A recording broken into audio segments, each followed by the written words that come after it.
Welcome to the Grid Mod Pod, brought to you by AEIC.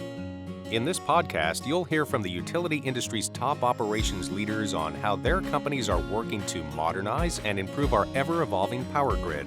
Thanks for joining us. Welcome to the Grid Mod Podcast. Today, we are here on site together for an episode, and we're actually at the Energy Innovation Center, which is within the city of Pittsburgh. Downtown Pittsburgh, Pennsylvania. Yes, it's good to be back. You may be able to see in the background here. So we're very excited for this opportunity to be together to talk about my new and maybe always been favorite topic of storytelling and why storytelling is pivotal to the overall transformation that we're currently embarking upon with all things grid mod. So before we get started, I just want to baseline our listeners. We do get technical on this podcast, but I think it's really important when the technical folk start to grasp and realize the power of being able to tell a story to many stakeholders. And so also when we think about what is grid modernization, you have to think about there's change occurring. And as I said previously on this podcast, we as beings don't really enjoy change, but we got change in the power generation that currently has been set. We have change in the power delivery. We have this whole concept of not only do we need to have safe, affordable, reliable grids, but now resilient. And then, of course, which I think everything we do as utility change agents is embracing the need to understand our customers and engage them. So with that being said, Brett, you don't need to be introduced because you've been here before, but go ahead. So I'm your co-host, has been on here plenty of times. So this co-host, Brett Ryhal, one of the program managers at Sargent Lundy. So it's good to be on again. So, we picked the perfect day to be in Pittsburgh since it's 78% chance of overcast and rain. So we picked a standard Pittsburgh day. I will advocate for the weather of Pittsburgh. It is not always cloudy and rainy. I will advocate for the donuts of Pittsburgh. They're always tasty and delicious. So, okay. So storytelling is a challenging.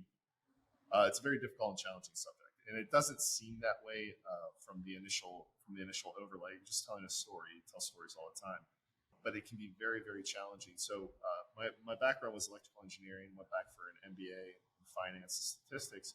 The biggest benefit from this classes wasn't the additional mathematics, which you could do without a calculator at those stages. They're easy as pie. It really came down to it says the engineer. So we did not use the calculator very often. Mathematicians. But it was the people you met. So you met a lot of CEOs, CFOs, and what you learned, what the real value of it was what you learned from them.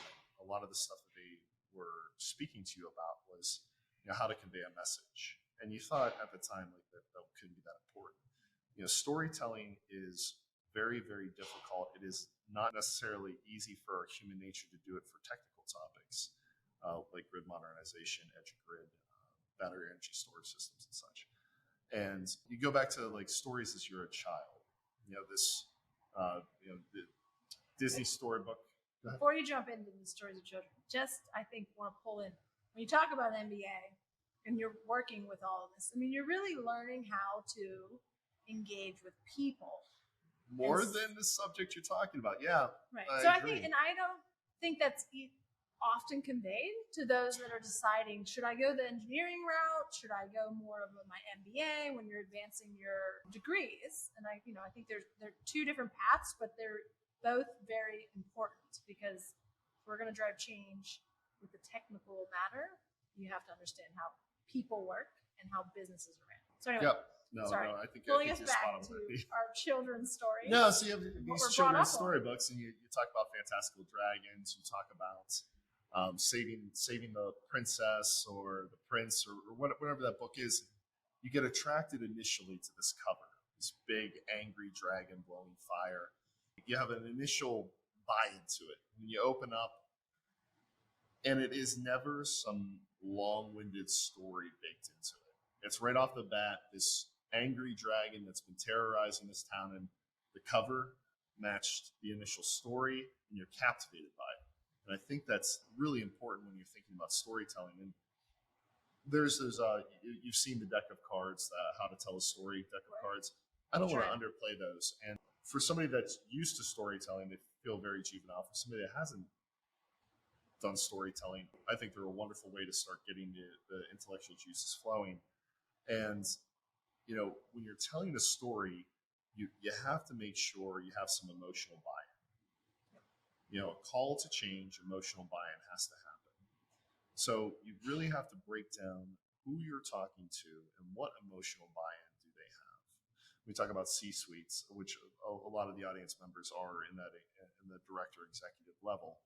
I couldn't go run down to the hall of an executive saying, we have a VAR issue at the end of one of our distribution lines, and I need a $4 million battery, and I got to rebuild this distribution system.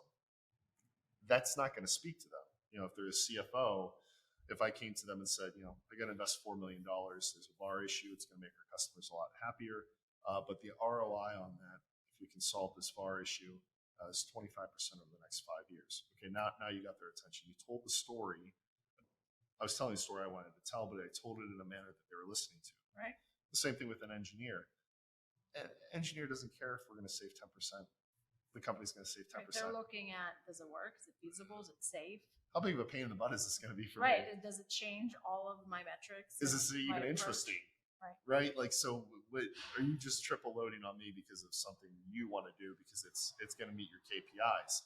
So as you're speaking to the engineers, how can you get the emotional buy-in there? I think that's very, very, very important. So based on basic storytelling principles, how do we overcome there's a utility mindset, right? Of course there is, right? There's an industry mindset actually at this stage, because I've seen it in private industry as well. How do we overcome those mindsets? How have you seen, Liz, that you overcome when you're trying to tell a story? Once upon a time, in my relative experience of what we've been trying to do, and when we say we, I mean the whole electric utility industry. We're going through a transformation. I think, and maybe not in all circles, the what we're up to and then really the why has been told multiple times over. I mean, there is a change in how we can create energy, distribute energy, and then ultimately utilize it from all various forms. And so, my role over the last, decade has been really trying to craft and create stories, not knowing that was what I was doing, to teach, educate, and empower others to take action. You had to sell it. You had to sell it. You had to sell it. Quite frankly, people always wanted to tag me with a sales title, and I never was a salesperson.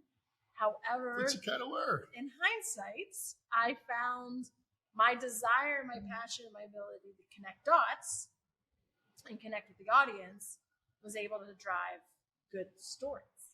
And so I guess now being within the space for 20 years, the utility mindset is we must maintain a safe, reliable, affordable system for all. And quite frankly, there was and has been a machine that has done that effectively for 100 years. So how do we, or why do we, need to disrupt our current processes and ways of doing things? Why do we have to remain status quo? And so it's working anyway. So why would you upend the dirt for that? And it's working. Right. So I think, we have to realize where we've come from, where we are today, and where we want to be.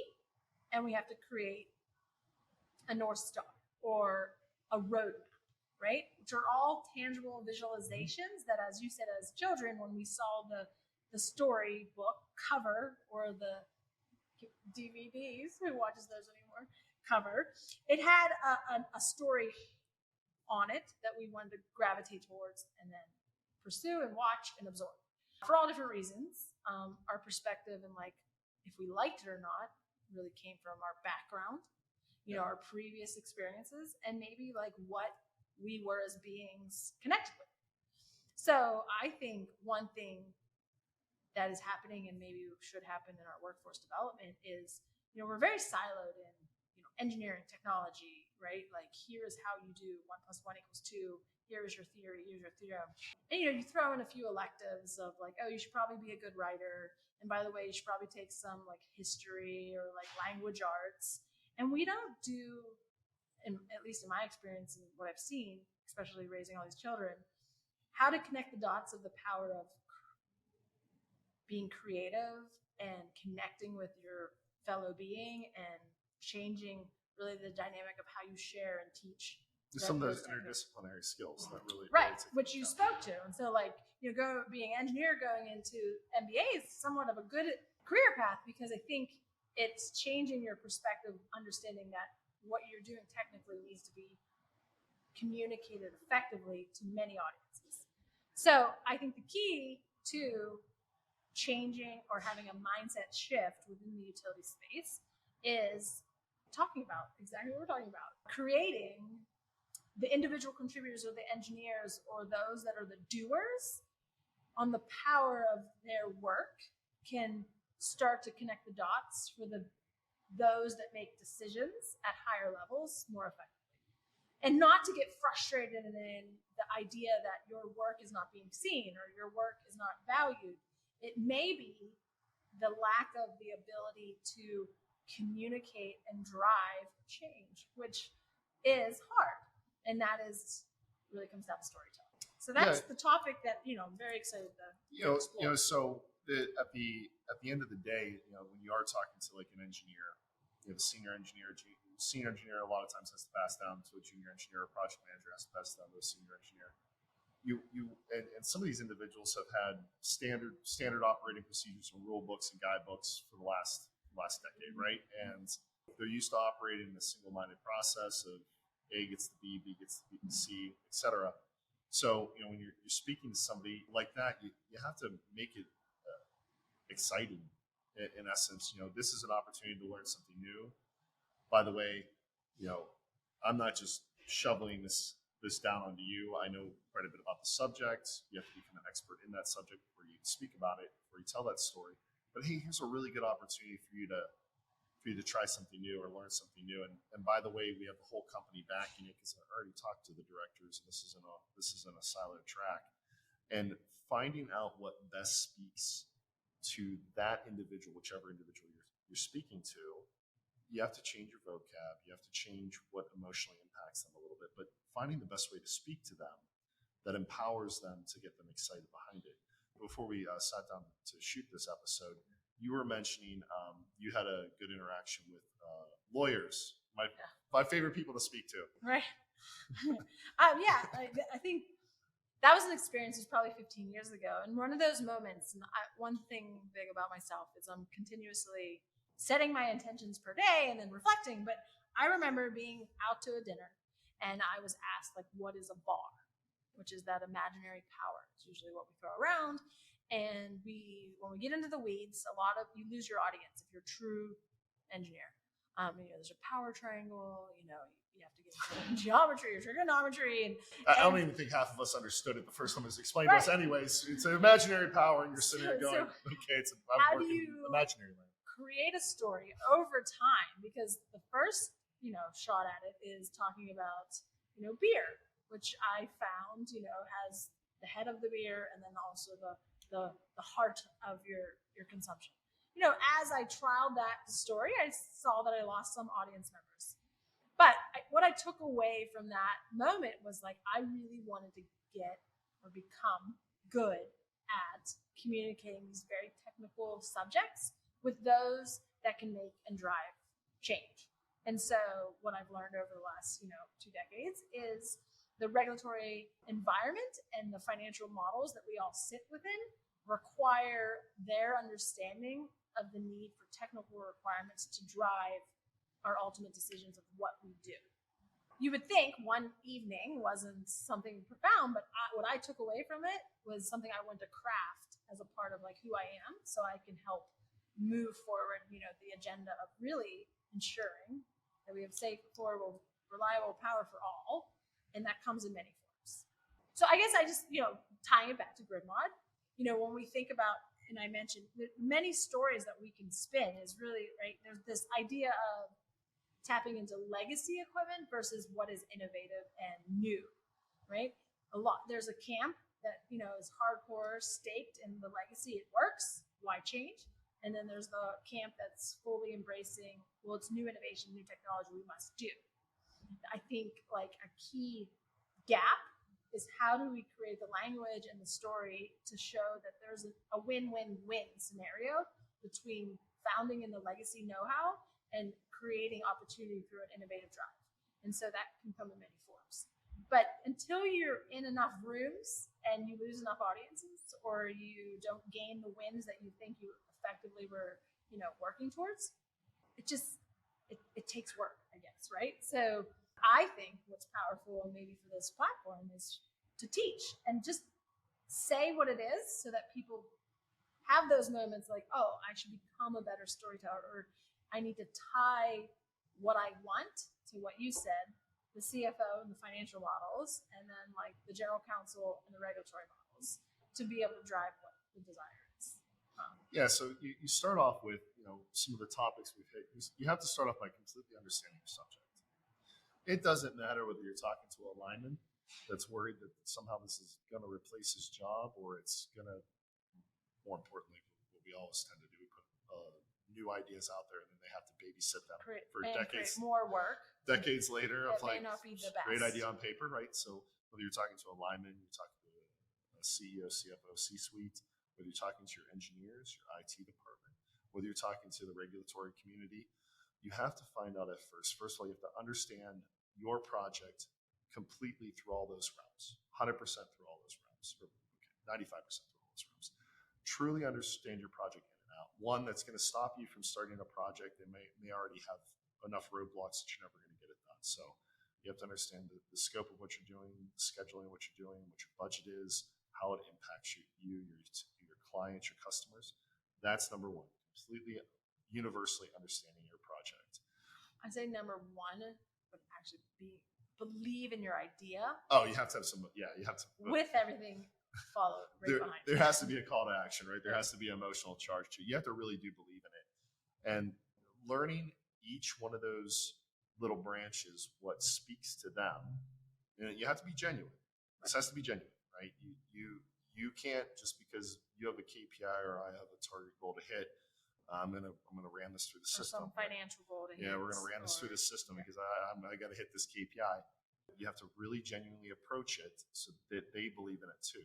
Find out what the genuine interest is in for that. Alignment's a great example. I used to be on that side of things. This could make your job easier because these new relays and sensors are actually going to be able to pick up outages during a storm. So instead of you having to go house to house, block to block in a dead lit zone, blackout zone, we can actually pinpoint it within a 1 block radius of what you're looking at. So you're out in the rain less. The overtime's great, but probably want to get back home to your family, to your bed. The engineering side, hey, like we spoke before, you've been doing the same thing for 20 years. Here's some new technology. We have our C-suite backing it. This is going to go somewhere. I need your help. You're the brains of the operation. I need your help. I need you to help standardize this. I don't want this to be something that's a big pain in your butt. This has to be something that's going to help our company. And it'll, in turn, it'll actually make you a more valuable asset yourself. Right. Your resume 101. Your C-suites, they speak a different language, whether it's your CFO, your chief technology officer, CTO, CEO. You have to approach it from how is this going to help our business, and is this effective and efficient for us to do? Or, hey, I know this is going to be a little bit of cost capital now, but we don't want to be the company that's left out in the rain. You have to hit all of those and be able to speak to all of them. And you can only do that if you truly understand what you're trying to implement. And the other thing I would say is it doesn't hurt to intermingle them. I know we like to break down each one of these groups independently. Sometimes putting everybody in the same room and saying, we're installing batteries at Electric Grid, you're going to lose half the audience because you're not speaking directly to them. You have to speak directly to them and to what they are interested in as part of that story and sell it correctly. Storytelling can be very, very challenging. Practice it like ants trying to eat an elephant. You got to practice it in small little refined bites. Exactly. Don't boil the ocean. Yeah, you're gonna realize that of every great story are multiple characters. There's character build.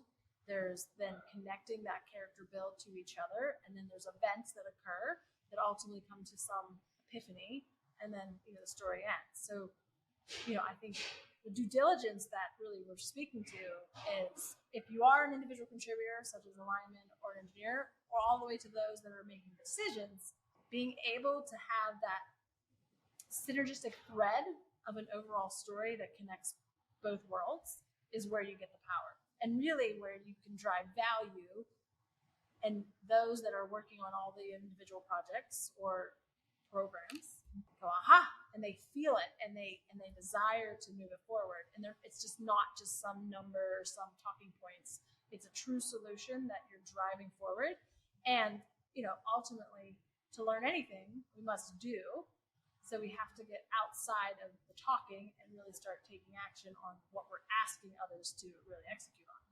So yeah, and part of that, and we spoke about this before, that you're going to have bleed overs in all of this. It's be ready for the question that you're not sure how. Well, you should know how to answer it. If you really truly understand your subject and you truly are ready, you don't go tell the story to one person before you understand how the story is going to affect everybody else, right? So understand that holistically, because you will talk to an engineer who might know a thing or two about the installation techniques, might know a thing or two about some of the difficulties the linemen are facing. And you end up in a situation where they ask you this, he or she asks you that spur off question of, well, that's great that we're implementing, but how's it going to be installed and maintained? Good point. I already have that story. I already know that story and what that talking point is. So you will have these bleed overs that you have to definitely maintain while you're doing the storytelling. Right. So I think, pulling it back, if for those that have been tuning into our season here, a lot of our lectures have really been these dots. And so dots to me are like information. Connecting those dots is weaving, the mosaic of a story that everyone has a part. And how do we ensure that those that are contributors and really are needed to be the success of whatever story you're driving are engaged? So we talk about, creating the concept or the idea or the need, right? From a planning, perspective, having leaders that identify the need to really have a vision that they can share and trickle down to those to grab onto. Then you have the execution of the project, which we talked about project management together. And then we really dove into workforce development and the key to the next generation, which I think is really allowing them to have an awareness that their part can be for a greater cause. Yeah. And then our last episode was all about leadership and what it takes to be leaders. So here we are. It ties all back in. It all ties completely together to the power of storytelling. And so I guess, I think we could talk about this a lot, but I think the key part for me and for our listeners and really this community is that sometimes if you don't say something, it's either non-existent or it's implied. So the power of speaking to the idea of we all are our own storytellers, and what sets us apart from being visionary leaders is being able to continuously identify and understand the individuals that are a part of the story and how they tie into the bigger impact. And that in itself is a craft. But if you don't know you're doing it and you understand that you can be a part of that, we're kind of all just circling. It's like a catch-22 or it's a never-ending hamster wheel. But if you had stakes that you're grounded in, you really can do that 1 + 1 + 1 + 1 + 1. Yep. Gives you great, immense change, and you're not boiling the ocean. So for you, what is you think the call to action for the listeners from your perspective? Yeah, so I'll finish our podcast on storytelling with actually a story. And here we go. This is actually just off. We can all rate you to see if you're a great storyteller. Ready? That's actually near and dear to my heart. I just started at Sargent Lundy, and they put me on lighting calculations, which for an electrical engineer is about as boring as you get. But it had to be done. We had a whole bunch of these to do. And it was crunch time to get lighting calculations. Electrical engineer. And I'm sitting there having to do them by hand, and I was being kind of because it was painful to me. I'm starting to look at how to find different software. Like there's got to be some software out here. We're in the 21st century. We can use CAD to do this. So as I'm doing them by hand and trying to research a little bit, testing out some software on the backside, which we did actually end up implementing. Our CEO at the time was in the office area, and he had his little dossier of who's who, and came over and said, "Hey, Brett, what are you working on? Some of these lighting calculations." And he says, "I remember having to do that. I had to do it by hand with physical circles in a red and green and yellow pen or blue pen." And it felt human. This boring task that I was having to do that I had no clue why I was doing it, I was trying to figure out software for it. It felt connected and human. And this powerful individual at the top of our company related to me. So my big challenge would be, when you are getting some of these new technologies on the edge of grid, go down. I know it's going to take a little time. I know it's time you don't really have. Go find the people that are implementing it and just go relate. Know the story you're trying to tell, and just relate to them, and it will make a world of impact, A, to the project as a whole, and B, to the validity of the project as a whole. So I know there's a lot of C-suites that listen, but just take the 15 minutes to go down and talk to those individuals that are doing the work. I think that's great. And I think, we're going to wrap up this podcast in the reality of grid modernization, right? As I said, we're changing the power generation, the delivery, the phenomena of what is a reliable, resilient grid, and then that customer engagement. Those all involve large amounts of effort from individuals to thread all of that work together. Yeah. So the power of having, your metrics or your goals or your North Star defined in each organization is so powerful, because then it gives that opportunity that you just spoke of. That it's very tangible for the visionary leaders to really drive that direct impact to the individual contributors.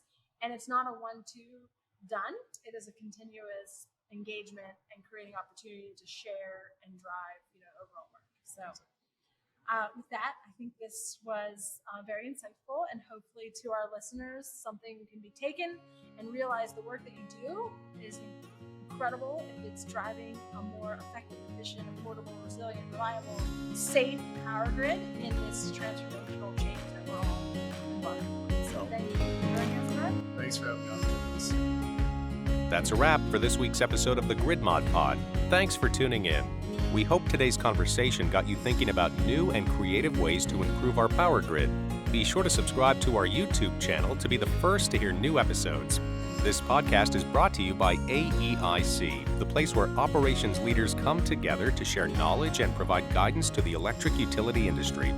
We'll be back with a new episode soon. Until then, keep powering on.